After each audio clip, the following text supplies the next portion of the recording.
नमस्कार दर्शकों, आपका चर्चित शो पूछता है सुल्तानपुर लाइव शो शुरू हो गया है। तो ज्यादा से ज्यादा शेयर करें, ज्यादा से ज्यादा कमेंट करें, ज्यादा से ज्यादा लाइक करें। आपका चर्चित शो पूछता है सुल्तानपुर शुरू हो गया है। मैं आपका होस्ट कपिल देव शुक्ल इस कार्यक्रम की शुरुआत कर रहा हूं। आज बहुत बेहतरीन युवाओं के लिए बहुत जबरदस्त मुद्दा लेकर आया हूं और मैं चाहूंगा कि हमारे जितने भी लोग हैं जो मुझे देख रहे हैं, हमारे दर्शक, हमारे फेसबुक के पेज के फॉलोअर, सब लोग जरूर आज इस मुद्दे पर ज्यादा से ज्यादा लाइक, कमेंट, शेयर जरूर करें। मुद्दा बहुत जबरदस्त है। युवाओं का भविष्य खतरे में, आखिर कब बदलेगा हिंदुस्तान? प्रतियोगिता परीक्षा में धांधली, इसी को लेकर आज डिबेट शो शुरुआत हो रहा है और हम चाहेंगे हमारे जो मेहमान के तौर पर सबको लिंक गया है वो जरूर ज्वाइन करें इस कार्यक्रम को लेकर। हम अपने कार्यक्रम को शुरुआत करते हैं। आज मुद्दा है प्रतियोगी परीक्षा में धांधली, युवाओं का भविष्य खतरे में, आखिर कब बदलेगा हिंदुस्तान?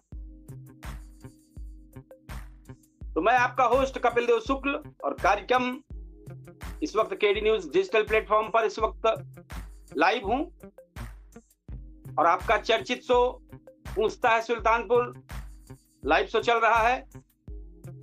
आज का मुद्दा सीधा दिल और भविष्य दोनों से जुड़ा हुआ है।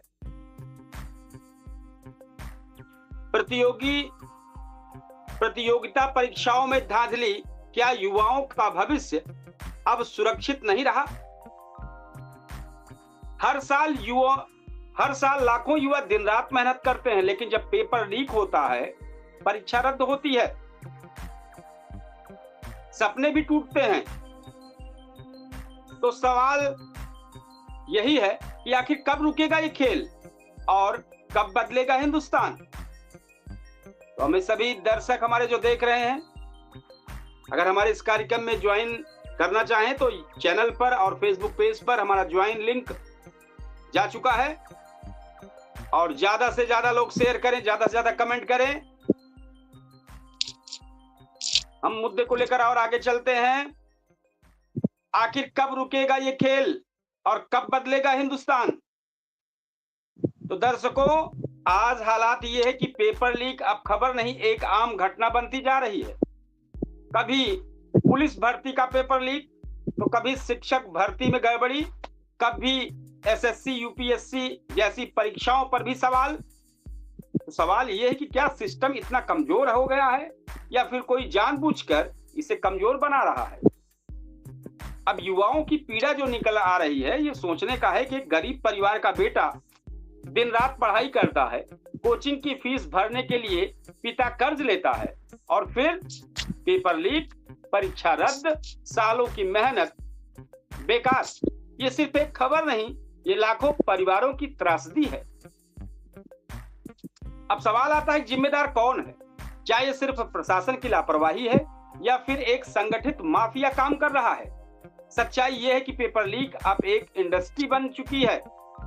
अंदर से जानकारी लीक होती है, मोटी रकम में पेपर बेचे जाते हैं और मेहनती छात्र पीछे रह जाते हैं। क्या बिना सिस्टम की मिलीभगत से संभव है? ये सवाल है, आम लोगों के बीच में सवाल है, चर्चा है। सरकार और सिस्टम पर सवाल, सरकार हर बार भाई ये सवाल खड़ा हो रहा है, सरकार और सिस्टम पर सवाल आम जनता खड़ी कर रही है। सरकार हर बार कहती है जांच होगी, दोषियों पर सजा मिलेगी, लेकिन क्या कभी ऐसा है कि किसी बड़े नेटवर्क का पूरी तरह से खत्म किया गया? जब तक कड़ी सजा नहीं होगी और सिस्टम पारदर्शी नहीं बनेगा, तब तक ये खेल चलता ही रहेगा। तो ये कुछ चीजें हैं जिस पर हम चाहेंगे कि आज चर्चा हो। हमारे जो मेहमान के तौर पर सब लोग शामिल होना चाह रहे हैं, हमारे वरिष्ठ शिक्षक रामजी सिंह जुड़ चुके हैं और कुछ लोग जुड़ना चाह रहे हैं। साथ ही एक चीज हम बताना चाहेंगे, क्योंकि वरिष्ठ शिक्षक रामजी सिंह जान रहे हैं, जब हम बताएंगे तो डॉक्टर डीएम मिश्र जो एक चर्चित कवि और शायर हैं, वो कल इस कार्यक्रम को देख रहे थे, चुनावी मुद्दा था तो उसको देख रहे थे, उन्होंने मुझे शेर भेजा था कि आप इसको जरूर पढ़िएगा। आज मुलाकात हुई, उन्होंने बताया तो हमने कहा भाई हम देख नहीं पाए थे, तो उन्होंने शेर, चुनावी शेर लिखे थे, उन्होंने कहा था जरूर आप इसको पढ़िएगा। उन्होंने लिखा है, बड़े बड़े गामा उतरे हैं दंगल में, बड़े बड़े गामा उतरे हैं दंगल में, फंसा हमारा गांव चुनावी दलदल में। इसी इलेक्शन ने दो भाई बांट दिए, इसी इलेक्शन ने दो भाई बांट दिए, कभी जो संग में सोते थे एक कंबल में।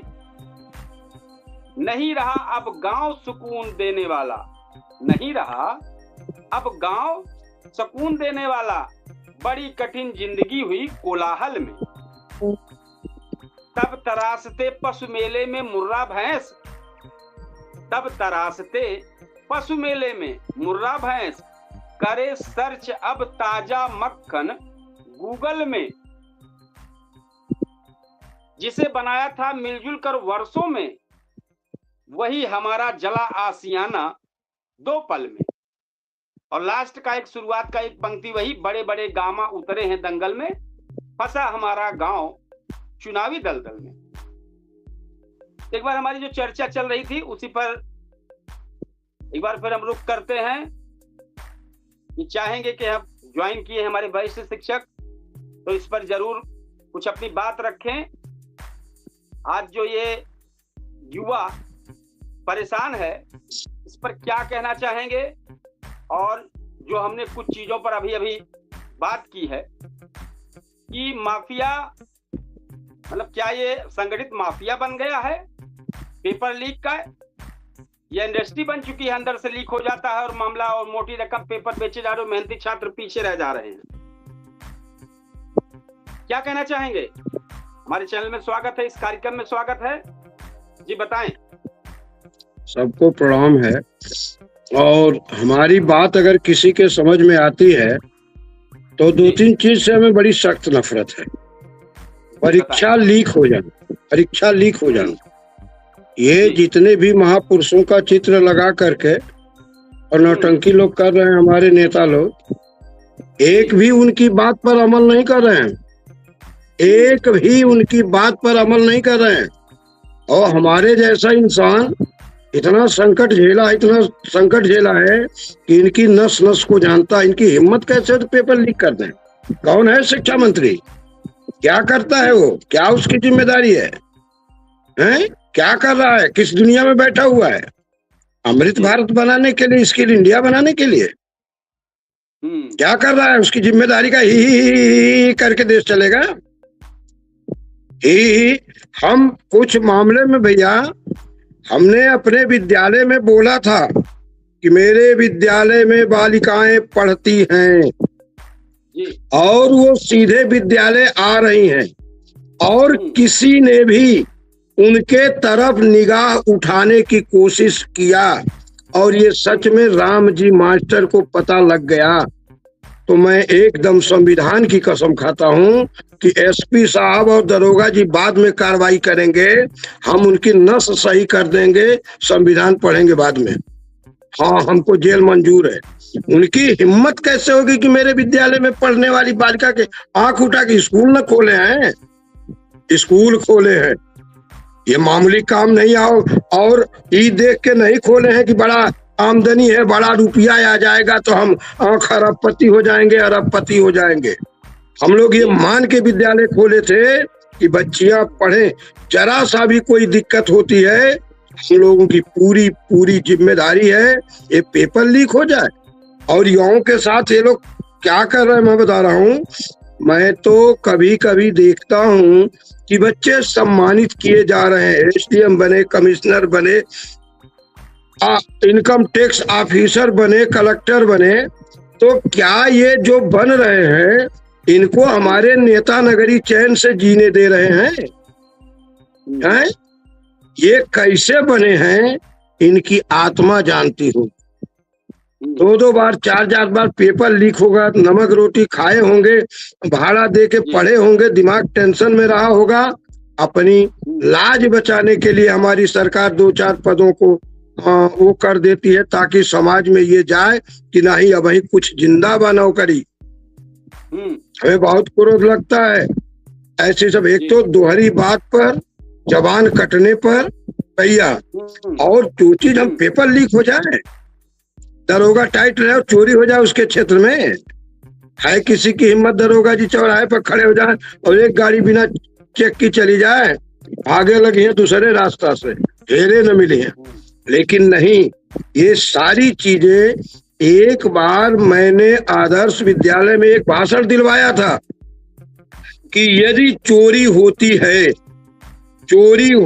है तो आप चोर को पकड़ने से पहले जी, चोर को पकड़ने से पहले मैं जो बोल रहा हूँ, इंस्पेक्टर की तलाशी ले लीजिए, हो सकता है उसके जेब में भी कुछ सुराग मिल जाए। मैं इसको बोला था आज के 25 साल पहले, और सुभाष त्रिपाठी दरोगा जी थे, वो खड़ा होकर ताली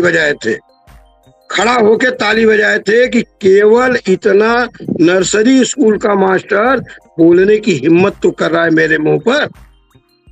तो भैया ये पेपर जो लीक हो रहा है, अच्छा ये बताइए, ये केवल गांव-गांव घूमने के अलावे विधायक जी लोग कभी भी शिक्षा पर बोले हैं, रोजगार पर बोले हैं? कभी हम तो सुनबे नहीं करते हैं।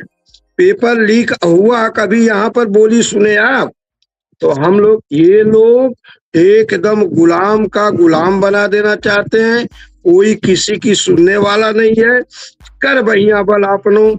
आज तो मैं सोच रहा था कि जिंदा रहने के लिए, नमक रोटी खा करके जीवित रहने के लिए, हे भगवान इस देश को ऐसा बनाए रखिए कि कम से कम मेहनती आदमी कमा के 2 रोटी खा ले, कोई छीन के ना लेके चला जाए। ये स्थिति बन रही।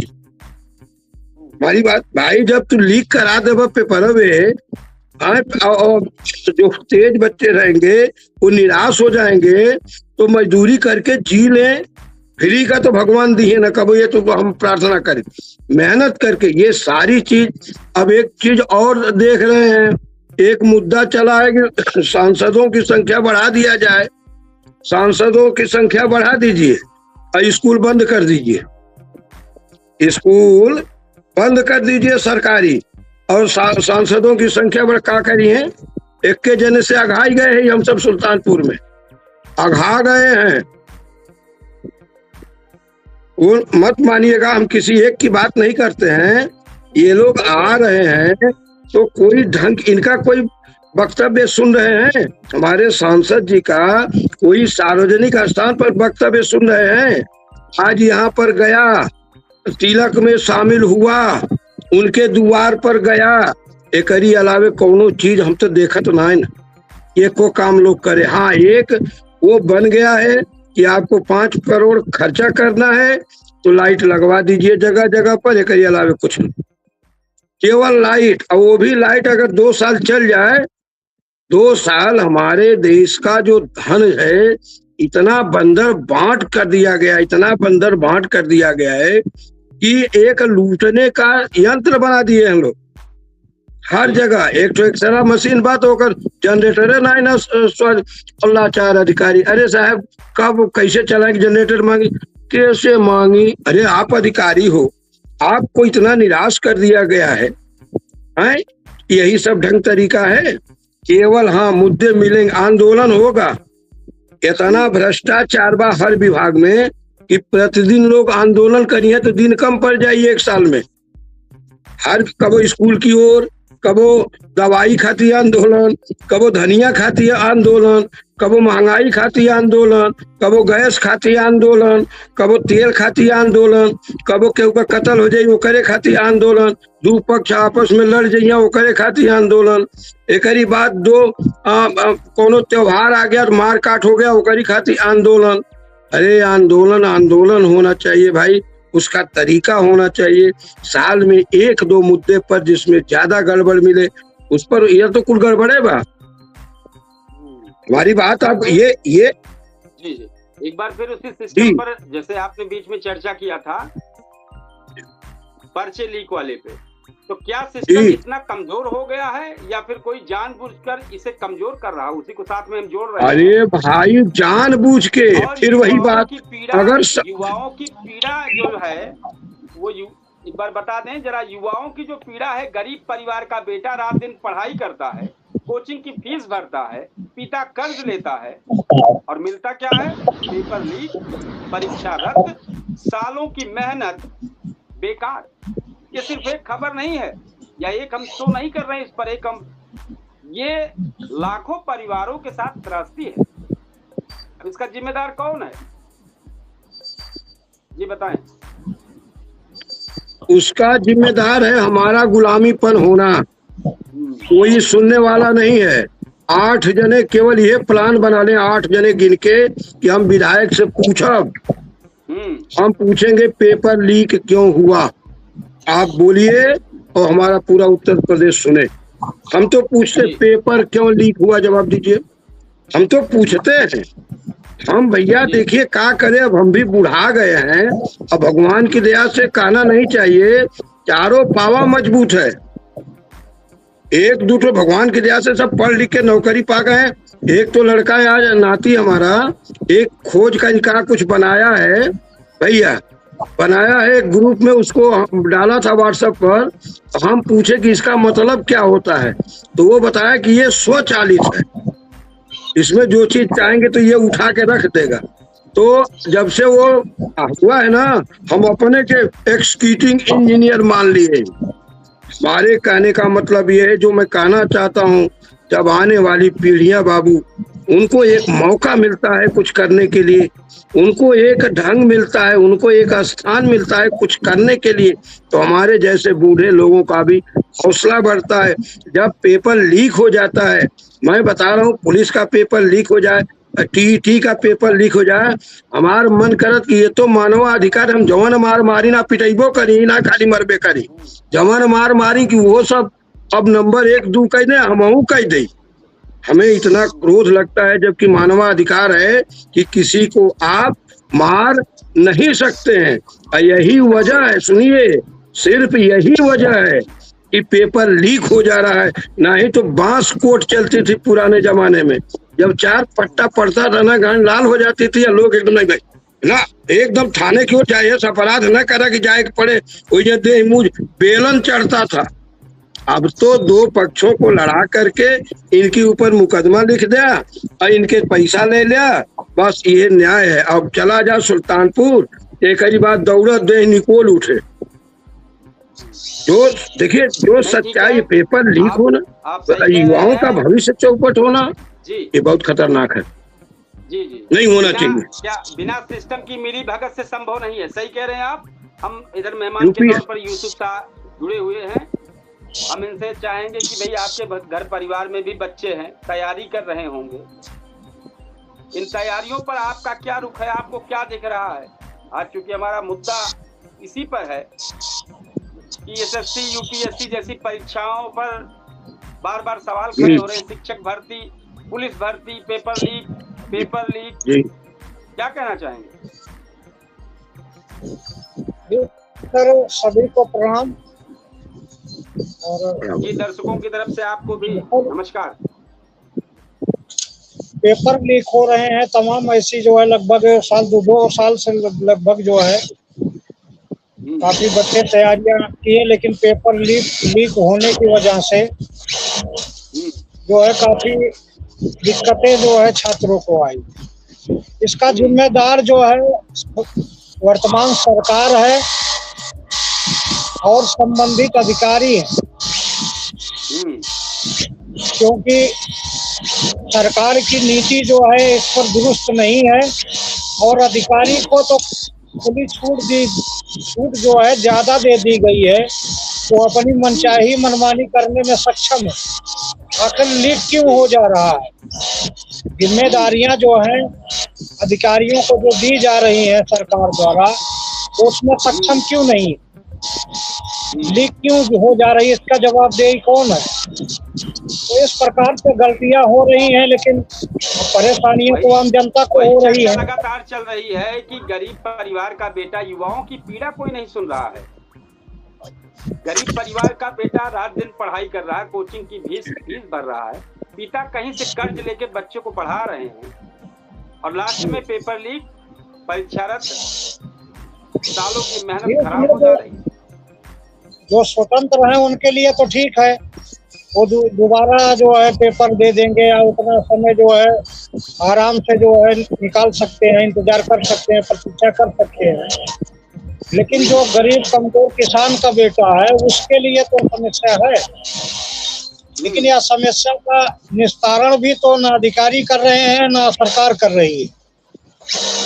तो सब मिला के दोनों की जिम्मेदारियां हैं, जो संबंधित अधिकारी हैं और वर्तमान सरकार, इनकी जवाबदेही है, इनकी पूरी जिम्मेदारी है, जो अपनी जिम्मेदारियां पूर्ण रूप से निभा नहीं रहे हैं और लीक हो जाने के बाद भी इससे भाग रहे हैं,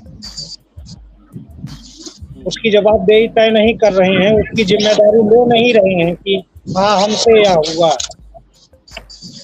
वर्तमान में जो भी गलतियां हो रही हैं उसकी जिम्मेदारी कोई ले नहीं रहा है, जबकि लेना चाहिए। पहले ऐसा होता था, किसी की भी सरकार में अगर कोई गलती होती थी तो जो देश के बड़े बड़े पदाधिकारी हैं, चाहे मुख्यमंत्री हो या प्रधानमंत्री हो या राष्ट्रपति हो या और तमाम, तो सब अपनी जिम्मेदारियां जो है लेते थे, मीडिया के सामने आते थे और यह कहते थे कि यहाँ जो है हमसे चूक हुई है। लेकिन वर्तमान स्थिति में यह सब नियम जो है, नियम और कानून यह सब रह नहीं गए। गलतियां भी होगी, कोई जवाबदारी जिम्मेदारी भी नहीं लेगा और कोई भी घोषणा भी इस प्रकार की नहीं की जाएगी मीडिया के सामने कि ताकि आम जनता तक जो है बात पहुंच जाए कि कहाँ से समस्या है या इसका कैसे होगा। इसी सब चीजों पर सवाल उठ रहा है कि जिम्मेदार कौन? क्या ये सिर्फ प्रशासन की लापरवाही या संगठित माफिया काम कर रहा है? पेपर लीक अब इंडस्ट्री बन चुकी है, अंदर से जानकारी लीक होगी, मोटी रकम मिलेगी, पेपर बेचे जाएंगे और मेहनती छात्र पीछे रह जाएंगे। मेहमान के तौर पर शामिल पंकज तिवारी से चाहेंगे कि इस मुद्दे पर जरूर कुछ आप 2 मिनट में कहें, जिससे सब लोगों के पास बारी बारी 2 बार 3 बार पहुंच सकें। जी पंकज जी बताएं, हमारे चैनल की तरफ से आपका स्वागत है। सर जी को प्रणाम, यूसुफ भाई साहब को प्रणाम। और आज का बहुत बेहतरीन मुद्दा है पेपर लीक और जो कंपटीशन में बड़ी दिक्कतें आ रही हैं, परीक्षा संपादित होती है, बाद में पता लगता है कि एग्जाम होते होते पेपर लीक हो गया है। इसमें एक बहुत बड़ा मकर जाल है माफियाओं का, जो बड़ी मोटी रकम लेकर के ऐसा कर रहे हैं। और देखिए, मैं किसी के ऊपर प्रत्यक्ष आरोप को नहीं लगा सकता हूँ, ये पावर नहीं मेरे पास, लेकिन इतना तो मेरा जो माइंड कहता है, दिमाग कहता है कि कहीं ना कहीं इसमें सब मिले हुए, क्योंकि परीक्षा पेपर जहाँ से बनता है वहाँ, जहाँ छूटता है वहाँ, वहाँ से निकलता है वहाँ। कहने का मतलब कंपनी फैक्ट्री से लेकर के गाड़ी ड्राइवर से लेकर के जिस जिले में पेपर पहुँचाया जाता है वहाँ से लेकर के और सेंटर परीक्षा केंद्र तक मिली भागत है, तभी पेपर लीक होता है। अन्यथा पेपर लीक होने की संभावना कोई नहीं, क्योंकि इतनी ज्यादा सुरक्षा व्यवस्था उस पेपर की होती है कि क्या बताएं आपको। एक नॉर्मल परीक्षा हाई स्कूल बोर्ड परीक्षा में जब कापियां आती हैं, किस तरीके से कमरा जीआईसी का सील होता है आपने देखा होगा, किस तरीके से कापियां जमा होने के बाद जीआईसी का कमरा सील होता है, गार्ड लगे होते हैं। मैं जीआईसी थोड़ा हम आपको यही थोड़ा सा रोक के हम ये कहेंगे कि 10th 12th का भी तो एग्जाम होता है। हम मान लीजिए बड़ी परीक्षा को तरफ थोड़ा किनारे कर दें, 10th 12th का भी एग्जाम होता है, क्या वो पेपर नहीं आते क्या उसमें क्यों पेपर? बिल्कुल पेपर आते हैं, बिल्कुल वही तो बात मैं बता रहा हूँ। क्यों इतनी बड़ी बड़ी चीजों पे पेपर कैसे लीक हो जाता है? भाई मैं बता रहा हूँ कि जीआईसी विद्यालय सुल्तानपुर में पेपर आने के बाद आप, या पेपर जब जांच होता है, कॉपियों की जांच होती है, उस समय आप एंट्री कर लीजिए। देखिए बामुश्किल एंट्री होती है। अभी बीच में प्रोजेक्ट प्रवीण के तहत जो है वो सेंटर स्थापित किए जाने थे, लेकिन बोर्ड एग्जामिनेशन होने के कारण और कापियां जांच का कार्य चल रहा था, इस वजह से वो रोक दिया गया। और शासन ने पिछले वित्तीय वर्ष का कार्य बढ़ा करके इसको अप्रैल मतलब नए वित्तीय वर्ष में शामिल कर दिया, सिर्फ बोर्ड परीक्षा होने के नाते। तो अगर इसी के तरीके से इसी के तरीके से बड़े एग्जाम जो किसी भी परीक्षाएं होती है, किसी भी एग्जाम होते हैं, अगर उसको भी फॉलो कराया जाए तो ये चीजें नहीं सामने आएगी। पूरे विश्व का सबसे बड़ा बोर्ड यूपी बोर्ड है। हर बार कितनी अच्छी सफल परीक्षा आयोजित होती है और कंप्लीट कराया जाता है, लेकिन इससे छोटे छोटे एग्जाम होते हैं और वो जो है फेलियर साबित हो जाते हैं। तो कहीं ना कहीं इसमें बड़ी सावधान है और बहुत बड़े पैसे का खेल होता है और जो नहीं होना चाहिए।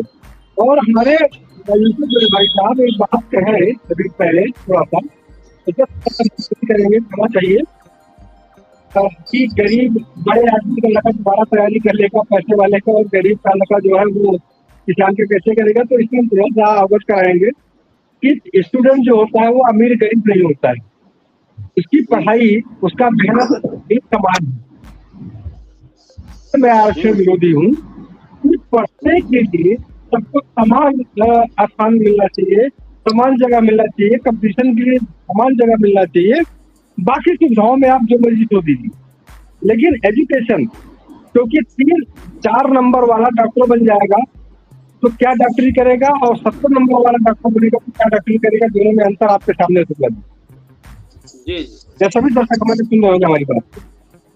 तो कुछ चीजें हैं जैसे टीचर, फौजी, पुलिस वाला, आर्मी मैन, अध्यापक, डॉक्टर, इन सब में आरक्षण नहीं होना चाहिए, क्योंकि ये सब हमारे यहाँ स्वास्थ्य, सुरक्षा और शिक्षा, ये किसी भी देश को अग्रणी बनाने में सबसे महत्वपूर्ण भूमिका निभाते हैं।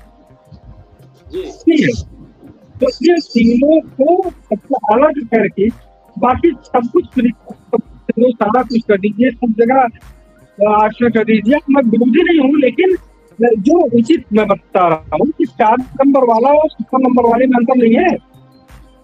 ऑटोमेटिकली बीच में बड़ा मुद्दा चला था, 7 नंबर 72 नंबर चला रहे थे, जो भी है पूरा मुद्दा मुझे जानकारी कम है इस मामले में, मैंने कंप्लीट अध्ययन नहीं किया, लेकिन इतना तो मैं जान ही रहा हूँ कि 7 नंबर से 72 नंबर में जमीन आसमान का अंतर होता है। और इस तरीके से परीक्षाएं आयोजित कराएं सुरक्षात्मक तरीके से कि जिससे हमारा पेपर लीक ना हो, और ये जो हमारा पेपर लीक करने वाली माफियाओं का जो संगठन है ये कामयाब ना हो, और यद्यपि में कहीं पकड़े जाए तो इनको आजीवन कारावास से कम की सजा ना हो अथवा फांसी। और जब 2-4 को फांसी हो जाएगा, 2-4 को आजीवन कारावास हो जाएगा, तो उसके बाद ये सारे संगठन, माफिया संगठन जो है ये अपना काम करना बंद कर देंगे, है कि नहीं है? सही कह रहे हैं। बहुत जरूरी मामला है। वही सवाल बन रहा है कि क्या बिना सिस्टम के मिली भगत ये संभव है? सरकार और सिस्टम पर भी सवाल। सरकार हर बार कहती है जांच होगी, दोषियों को सजा मिलेगी, लेकिन क्या कभी ऐसा हुआ किसी बड़े नेटवर्क को पूरी तरह खत्म कर दिया गया?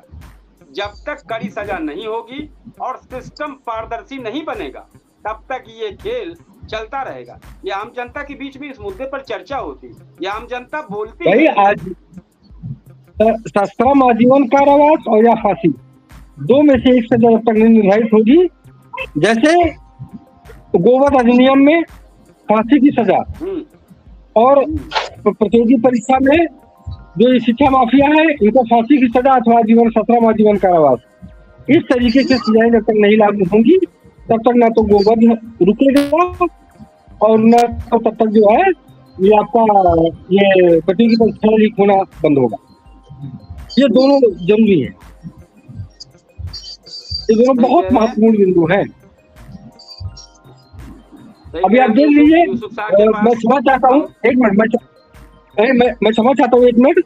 दिल्ली वाला कांड हुआ था हमारी बहन के साथ में कुछ साल पहले, ठीक है, मैं नाम नहीं लूंगा। उस कांड में 4 दोषियों को फांसी की सजा हुई है। कितने अपराधी हिल गए उसमें, कितने अपराधी हिले बताइए। तो इसी तरीके से कानून बनना चाहिए इन सब चीजों के लिए, जिससे ये माफिया जो है ना, शिक्षा माफिया, ये जड़ से उखड़ जाए पूरे देश में। उनको उखाड़ से देना चाहिए सरकार को। लेकिन समस्याएं तो यहाँ है ना जी, कि करने वाले नहीं है ना, करेंगे तो कैसे करेंगे, क्योंकि इन्हीं के चट्टे बट्टे लोग हैं। अभी किसी शिक्षा माफिया से आप मिलिए, हमारे जिले में कई शिक्षा माफिया है, इनसे आप मिलिए तो इनका सब मंत्री लोगों से 7 गांठ, सब मिनिस्टर से, फला मिनिस्टर, कैबिनेट मिनिस्टर, केंद्रीय मिनिस्टर, राज्य मंत्री सबसे उठना बैठना, चाय पीना, रिश्ता नाता सब है। कौन रोकेगा इनको? कौन रोकेगा भाई? बहुत सारे प्राइमरी विद्यालय चल रहे हैं कि टीचर जो है घर बैठ के वेतन ले रहे हैं। सुनने में आता है। क्यों? क्योंकि इनका तो साठगांठ है। सबसे बड़ी समस्या तो साठगांठ है। हाँ, सही कह रहे हैं आप सही कह रहे हैं। साठगांठ कहीं ना कहीं इस तरह दिख रहा है। तो इसमें थोड़ा सा सवाल समाधान की तरफ जाए कि समाधान कैसे होगा। हमारी आवाज अगर हमारे वरिष्ठ शिक्षक रामजी सिंह को अगर जा रही हो तो जरूर ज्वाइन करें। डिजिटल और सुरक्षित परीक्षा सिस्टम, जैसे इसमें जो समाधान कैसे हो, इसमें यह है कि अब सिर्फ सवाल नहीं, समाधान भी चाहिए। तो कैसे होगा? डिजिटल और सुरक्षित परीक्षा सिस्टम, पेपर सेटिंग से लेकर एग्जाम तक पूरी निगरानी, दोषियों को फास्ट ट्रैक कोर्ट से सख्त सजा, जिन पर आपकी चर्चा चल रही थी उसी की बात कर रहे हैं। छात्रों को समय पर न्याय और वैकल्पिक परीक्षा, और सबसे जरूरी है जब तक राजनीतिक पार्टियों की इच्छा शक्ति नहीं होगी, जब तक सरकार की इच्छा शक्ति नहीं बनेगी, ये सब सारी चीजें होना बहुत मुश्किल है। यूसुफ जी, आप क्या कहना चाहेंगे? हैंड ओवर कर दिया जाएगा। जिस दिन परीक्षाओं को आर्मी को हैंड ओवर कर दिया जाएगा, उसी दिन सारी समस्याएं समाप्त हो जाएंगी। अब सारी चीजों पे आर्मी हैंड ओवर कहाँ हो पाएगा? ये सिविल है, सिविल में कैसे हो पाएगा सब चीजों पे? पंकज द्वारा बोला गया कि पूरा सिस्टम ही मिला है, उन्होंने बात बिल्कुल सही कही है। और सिस्टम किसी भी समस्या का समाधान तब तक नहीं होगा, जो मुझे लगता है या मेरा व्यक्तिगत राय और सोच है, कि जब तक एक देश में एक पढ़ा लिखा सबसे बड़ा तबका जो है, जो पढ़ लिख कर अधिकारी बने हैं, और जो पढ़ाई लिखाई अच्छी करके जो नेता बने हैं, अच्छी पढ़ाई लिखाई करके अधिकारी बनने के बाद जो है कितनी ईमानदारी से काम कर रहे हैं, किसी भी जनपद की बात हो, पूरे भारत की बात हो, जबकि सबसे शिक्षित हैं। तो जब तक अधिकारी 90% तो अधिकारी और नेता इसी हिसाब से, आप क्षेत्र से लेकर ग्राम पंचायत से लेकर जिला स्तर तक देख लीजिए कि जो जनप्रतिनिधि हैं वो किसी भी पार्टी के हो, किसी भी पार्टी के टाइम का हो, किसी एक पार्टी की बात नहीं है, तो भाई वो तो देश को और जनता को लूट ही रहे हैं। आप क्षेत्र स्तर से देखिए, ग्राम पंचायत स्तर से, और एक सांसद तक आप देखिए, जितने जनप्रतिनिधि हैं वो जनता के लिए कितना काम कर रहे हैं और जनता को कितना लूट रहे हैं, देश हित में कितना काम कर रहे हैं और देश का जो पैसा जो है कितना लूट रहे हैं। तो कमीशन खोरी जो है, कमीशन खोरी की तो बाहर चल रही है, और अधिकारी जो है सब शिक्षा का दूध पीकर जो है अधिकारी बने हैं, वो कितना दहाड़ रहे हैं, जो अपना काम वो ईमानदारी से कितना कर रहे हैं। किसी एक विभाग की बात नहीं है, किसी भी विभाग में आप देख लीजिए कि अधिकारी अपना काम जिम्मेदारी से कितना कर रहे हैं। तो जब तक नेता नगरी और अधिकारी लगभग 90% नेता और 90% अधिकारी में या समस्याएं जो है या बीमारी पैदा हो गई है कि पढ़ाई लिखाई करके शिक्षित बन के भी उस हिसाब से वो देश का जो है कार्य नहीं कर रहे हैं, न जनहित में न देश हित में। तो सबसे पहले उनको सुधरना होगा। वो अगर सुधर जाएंगे तो पूरा देश जो है, आम जनता तो खुद ब खुद जो है लाइन पे आ जाएगी। जो ज्ञान है नहीं पढ़ेंगे, इनके माध्यम से जब ये जागरूक हो जाएंगे तो सब जागरूक हो जाएंगे। अब सही कह रहे हैं आप। IAS अधिकारी ज्वाइन किए हैं, वरिष्ठ शिक्षक की ज्वाइन किए हैं। 2 मिनट आपसे भी बात कर लें। जी, IAS अधिकारी इतनी अच्छी पढ़ाई करके, इतना अच्छा कोर्स करके, इतनी बड़ी शिक्षा हासिल करके, और क्या कर रहे हैं आज? कहीं किसी जनपद का जो है सुनाई देता है कि हाँ ये IPS अधिकारी हैं, यूसुफ ये IAS अधिकारी हैं। यूसुफ जी को हमारी अगर आवाज जा रही हो तो जी। आप लय बहुत बेहतर लय पकड़े, थोड़ा सा लय तोड़ेंगे। केवल शिक्षक राम सिंह जी से बात करना चाह रहे हैं। नेटवर्क गया, मुझे लग रहा है नेटवर्क जाने के बाद हमारे वरिष्ठ शिक्षक का लुक बदल गया है, ऐसा मुझे लग रहा है। तो नहीं जो यूसुफ भाई कहे ना, हमने कहा जरा पहले चर्चित मुद्दा यूसुफ भाई कहे कि जब कुछ बदलाव दिखा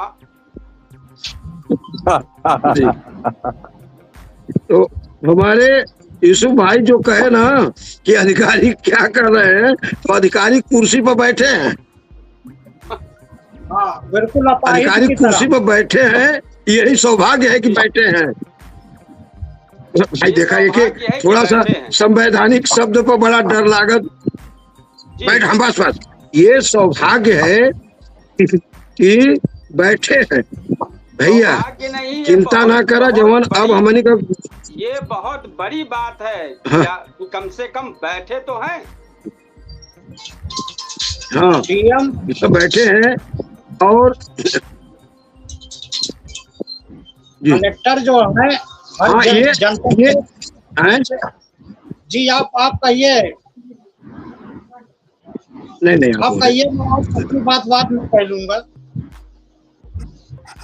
तो भैया ऐसा है ना कि अधिकारी बैठे हैं और आप यकीन मानिए किसी फरियादी की पूरी लाइन सुनते नहीं, किसी भी फरियादी की पूरी लाइन सुनते नहीं। ये उनकी योग्यता हो गई है। और आंख से आंख मिला करके हमारी बतिया सुन ले, आंख से आंख मिला करके अधिकारी अगर सही ढंग से आदमी पहुंच गया तो आंख से आंख मिला करके अधिकारी नहीं बैठते, बात नहीं करते, क्योंकि उनके मन में ये है। एक चीज मुझे याद आया है, हम आपसे पूछेंगे कि हमारे किसान यूनियन के जो प्रदेश के नेता अवधेश सिंह जी हैं, क्या हुआ उनका एक्सरे वाला अगर हुआ कि नहीं हुआ? अरे तो हम ले गए नवजीवन की हैं, हम डॉक्टर साहब से कहे कि नवजीवन के फोन कर जाए, सुन लीजिए, हम कहे कि नवजीवन के फोन कह दिया, अगर रुपया मांगे तो हमसे बुरे केहू ना है ना। तो जैसे पहुंचे लेके तो जो असिस्टेंट रहे कहीं के ऐसा है कि 500 दिया, तो हम कहे देखा हम दीपावली में देखे रहे, तो हर जवन डायग्नोस सिस्टम डॉक्टर साहब हैं, मारे मिठाई डॉक्टर साहब के ले गए रहे। तो कितना दे डॉक्टर शैलेश भेजे हैं, उन्हीं का अवधेश सिंह रिश्तेदार है।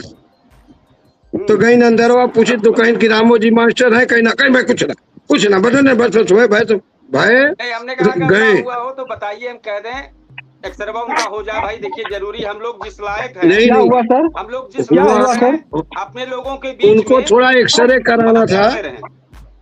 नहीं एक्सरे कराना था, थोड़ा सा खांसियों से आ रही थी तो एक्सरे कराना। एक मुझे याद आया तो हमने कहा आपसे पूछ लें, अगर कोई दिक्कत हो तो कह दे एक्सरे हो जाए। ना बाबू, अरे आप ही जान लें कि जितना हमारे बस चलत, हमके लोग केवाच कहते हैं, जो राम जी जेके लाग गए तो जाना, या तो वो विधानसभा छोड़ दिए, पूरा मत मानिए जो मैं भाई हम शिक्षक हैं, हमें एक कमरे की लालच है, और तू विधानसभा हिलावत है, और हमसे कह दिया तो के दे और हमके दौड़ावत है, तो हम तुम्हार पूछ तब तक न छोड़ब, या तो तू विधानसभा छोड़ देवा, या तो विधान निधि विहीन हो जावा, और नहीं कहीं जाके सांसद हो जाए, लेकिन क्षेत्र तो हमारा छोड़ लेंगे। एक मिनट राम जी देख रहे पीछे लाग गई है, वो का या तो वैकुंठ हो जाए और या तो दुनिया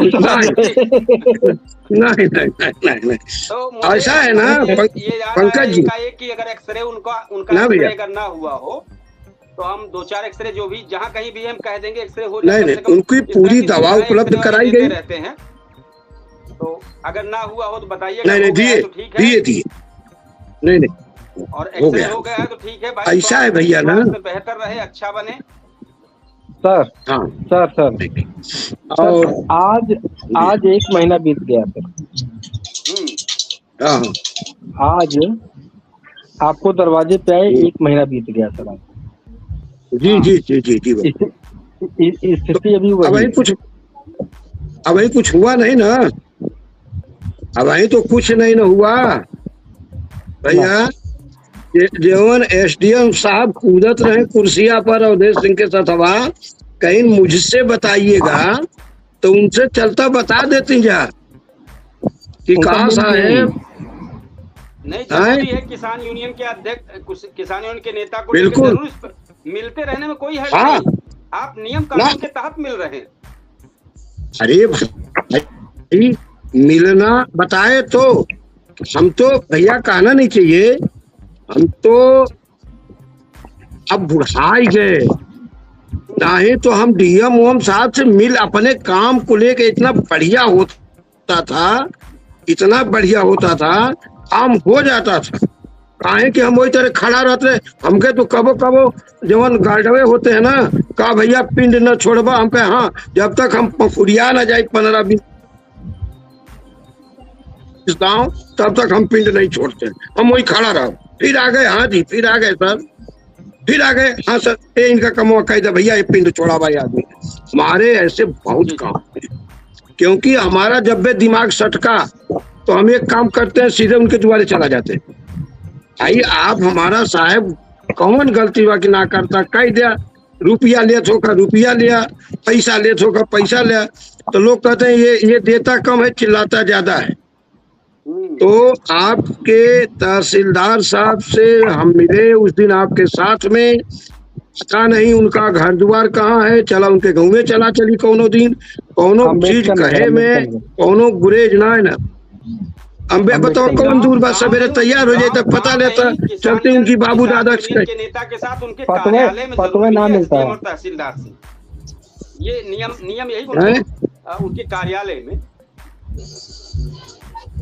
नहीं। अरे घरे उनका काका दादा ना हुई या तो घर से अलगा हो गए हुए, बता दिया जाएगा कि एक तो देखता भाई हमारे को बड़ा पड़ता साहब। रोज अगर उनसे मिलने जावे तो अपनो छोट मोट नौकरिया देखे बात उन्हें तो आज लिया नहीं, वो तो ठीक ही है, लेकिन पूछना है कहा तो मिल जाए, आपका भी जरूरी है, काम जरूरी है, तो काम समय निकाल के जरूर आप कीजिए। और साथ ही सुना सोए की टाइम फिर मैसेज कह दिया, सोए जाता है ना, जब सोए जाए तो मैसेज कह दिया जितने वो दिन किए थे फिर करिए, आज मिल के, और जब तक सही ढंग से हाँ मिल करिए, मेल करते रहिए। तो हाँ नहीं ठीक है, मेल करते रहिए। तो यही बात है भैया, जो पेपर लीक होता है, पेपर लीक, ये कुछ चीजें ऐसी हम सही बताया, हमें बड़ी सख्त करना पड़ता है। हम लोग चाहे जो भी एक बार चाहेंगे थोड़ा सा कुछ चीजें हम बता दें, फिर आप सब लोगों के पास 2-2 मिनट के लिए चलेंगे। आज का युवा सिर्फ नौकरी नहीं, इज्जत और भविष्य चाहता है, लेकिन अगर बार बार उसका भरोसा ऐसे ही टूटता रहेगा, सिस्टम पर विश्वास कैसे करेगा? आप बताइए, क्या ये सिर्फ लापरवाही है? ये मतलब ऐसे लापरवाही मान लिया एक लापरवाही है, या एक बड़ा खेल का हिस्सा है? ये बहुत बड़ा खेल दिख रहा है। हम फिर साथ में पंकज जी की बातों को क्लियर करें, जिस बात को आप कह रहे थे कि क्या दोषियों की फांसी जैसी सख्त सजा मिलनी चाहिए, ये सवाल है जी। क्या आपको लगता है कि बदलाव संभव है? तो इन सब इसमें एक काम करें, आप सब अपनी राय रखें, इन सब मुद्दों पर क्या कहना चाहेंगे जिसे हमने बात रखी है। तो हम थोड़ा सा जाएंगे यूसुफ शाह के पास, फिर इसके बाद पंकज जी आप, और लास्ट में हमारे वरिष्ठ शिक्षक जी इस पर बोलेंगे। यूसुफ जी कम समय में ज्यादा बोलिएगा, जिससे सब लोगों के पास बेहतर ढंग से जाया जा सके। और साथ ही लास्ट में हम आज एक बात की जानकारी देंगे। कल हम इंटरव्यू करने गए थे, एक रितिका शुक्ला है, वो उसका ननिहाल है अमरकोझा में। कल इंटरव्यू हो नहीं पाया था, कल इंटरव्यू उसका हो नहीं पाया था। वो पीसीएस में 90वें रैंक में है और जीएसटी की असिस्टेंट कमिश्नर पद पर उसकी चयन हुआ है। बधाई हो, बधाई हो, बधाई हो। आज हम गए, उनका इंटरव्यू बहुत बेहतर किए। ऐसा इंटरव्यू जरूर आप सब लोग कमेंट में जरूर लिखिएगा रितिका शुक्ला के लिए।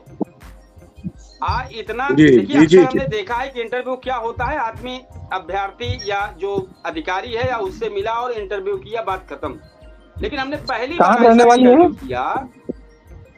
कहाँ घर है बिटिया का? घर तो उनका बस्ती है, लेकिन उसका ननिहाल ही अमरबुझा बगल में है। यहाँ आई थी और शशिकांत के गाँव में कार्यक्रम, हाँ, एक कार्यक्रम तिलकोत्सव का था, उसी में चूंकि अब ननिहाल है तो आई थी। सबसे बड़ी बात जो हमने देखी, वो बिटिया जिस आवाज जो कैच होती है उस आईडी को ले लेकर, ये हमारी मौसी, ये हमारी दीदी, और सब लोगों ने ऐसा बोला है कि इस तरह का इंटरव्यू आज तक कोई भी चयन हुआ हो, बहुत लोगों का चयन हुआ है, लेकिन जिस तरह का खुशी का माहौल उसके ननिहाल में, लोग एकदम नाना नानी दादा का, मतलब ऐसा कोई नहीं बिचा। कम से कम 2500 लोगों से, ये देखिए हमारी मौसी, ये हमारी ये नानी, ये हमारी मामी, ये वो, सब लोगों से जा जाके परिचय कराना और बात करना, और फिर इसके बाद वो लोग सब उसकी भूल भूल प्रशंसा कर रहे थे। तो ये बहुत बेहतरीन है। कल जहां तक उम्मीद है ये हमारा कार्यक्रम जब दोपहर को ये खबर रितिका शुक्ला की ऑन होगी, ऑन एयर होगी, और दूसरा इंटरव्यू फिर शाम तक उसका ऑन होगा, तो हमको ये बताना था जरूर आप सब लोग आज इस कमेंट बॉक्स में जरूर रितिका शुक्ला के लिए जरूर आप सब लोग, हमारे सभी दर्शक, हमारे सभी फेसबुक पेज के फॉलोअर्स, इस पे जरूर उसकी प्रशंसा लिख देंगे, थोड़ा सा उत्साह बढ़ता है। और इसके बाद फिर हम यूसुफ साहब के पास, बिल्कुल यूसुफ साहब के पास चलेंगे कि इस जो मुद्दा हमारा चल रहा था, क्या दोषियों को फांसी जैसी सख्त सजा मिलनी चाहिए? आपको क्या लगता है, कैसे बदलाव संभव होगा? इस पर जरूर बताएं। फांसी तक प्रक्रिया जो है वहां तक पहुंचेगी ही नहीं, क्योंकि जो जांच करने वाले हैं वो निष्पक्ष जांच ही नहीं करेंगे, तो उनको फांसी कैसे होगी? क्योंकि ज्यादातर इसी हिसाब से है, जिस विभाग से संबंधित गलतियां होती हैं उसी विभाग के संबंधित जांच अधिकारी होते हैं, तो जांच वो करेंगे क्यों? अधिकारी को तो वो बचाएंगे। तो जब निष्पक्ष जांच ही नहीं होगी और दोषी ठहराया ही नहीं जाएगा, तो वहां तक प्रक्रिया जाएगी ही नहीं।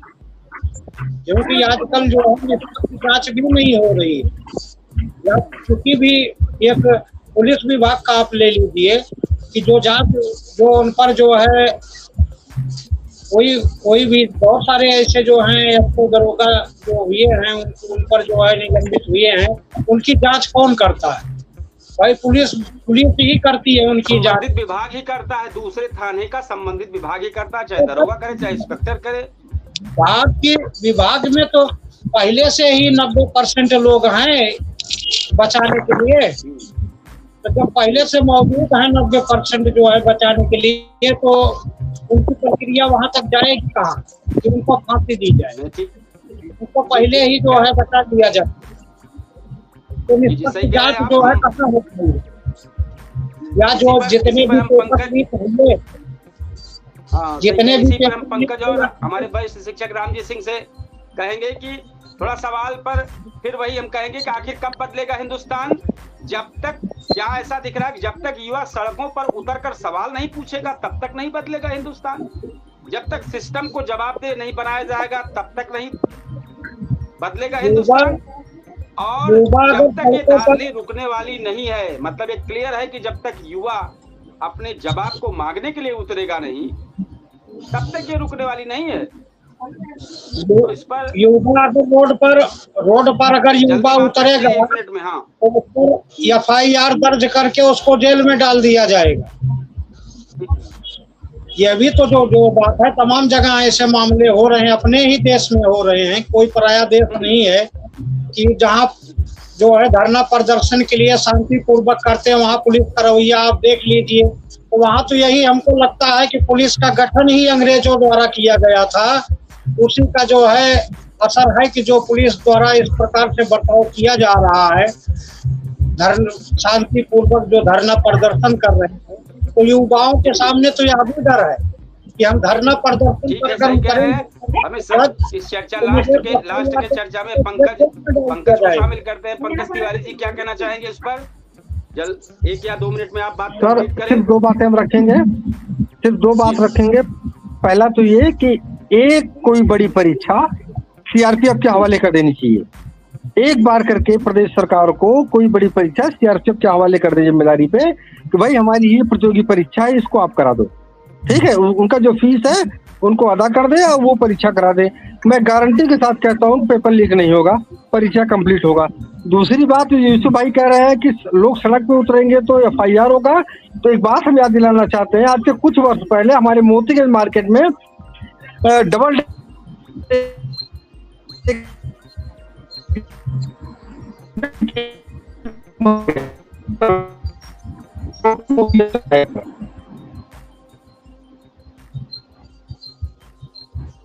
जी आपकी आवाज नहीं आ रही है।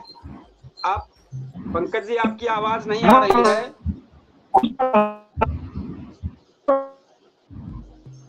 आपकी आवाज नहीं आ रही, एक बार आप फिर से रिपीट करें। अगर आवाज आपको मिल रही हो तो फिर से एक बार रिपीट करें, आवाज नहीं मिल रही है। पंकज जी, अगर आवाज आपको मिल रही हो तो फिर से अपनी बात आप सिस्टम को सुधारने के लिए ठीक है। माननीय हमारे वरिष्ठ शिक्षक जी रामजी सिंह ज्वाइन किए हैं, हम उनसे पूरी बात जान लेते हैं। इस लास्ट के कमेंट पे आप 1-2 मिनट में सारी बात रख दें, जिससे हम अपने कार्यक्रम को समापन की ओर ले चले।